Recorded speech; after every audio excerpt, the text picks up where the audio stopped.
St Bride's Church in Fleet Street has been the spiritual home of printing and the media for 500 years. Tucked away in a side street within the historical home of the British press, the church continues to provide a dedicated space where journalists can be remembered and their work celebrated.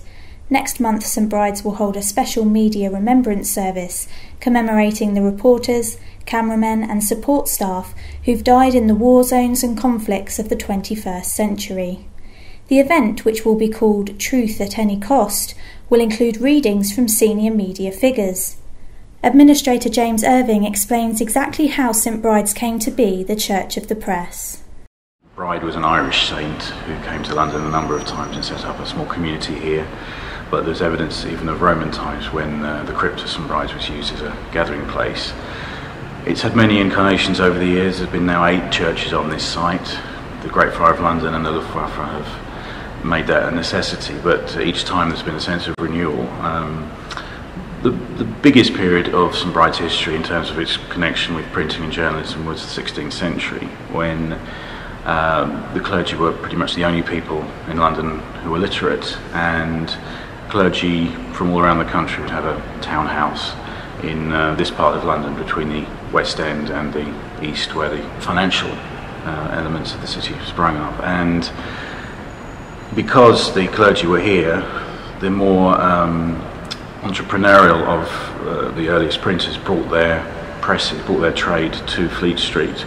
Churchyards at that time were generally highs of activity, bazaars, so people would be able to set up commercial entities in the churchyard. That's exactly what happened. Thomas Caxton's assistant, Wynkyn de Worde, brought the first commercial printing press with movable type to London in 1500, and as a result of that, St Bride's Church became inextricably linked with printing and printers, and competing presses soon sprung up. The publishers of playwrights and poets wanted to get in on the act, and Fleet Street as a generic term soon became the norm, which exists to this very day. In the last 20-25 years, of course, the newspapers that throughout the 17th, 18th and 19th centuries set up in Fleet Street and surrounding areas began to move out, and by 1990 all the national newspapers had left Fleet Street. But they'd never gone to another street. They'd gone east, west, north and south.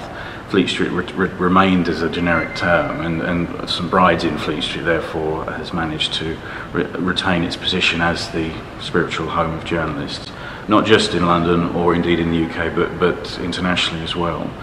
And the place we're standing in now is an area where we remember those journalists across the world who've lost their lives or been put in danger whilst bringing us the news.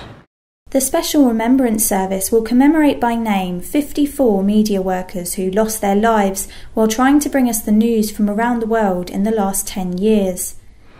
You have a tendency to look at chunks of time and try and, if you like, put together a very neat package. You can't really do that with this, because there will be people in 1999 who would have lost their lives. There will be people tomorrow. But in terms of trying to draw some parameters, we just thought in the first 10 years of a new millennium, and bearing in mind the very large number of conflicts that, particularly in the UK, our soldiers and journalists have been involved with, that we felt this was probably about the right time to hold an event to mark the work that they do for the rest of us. The service will take place on Wednesday the 10th of November at 6:30 p.m.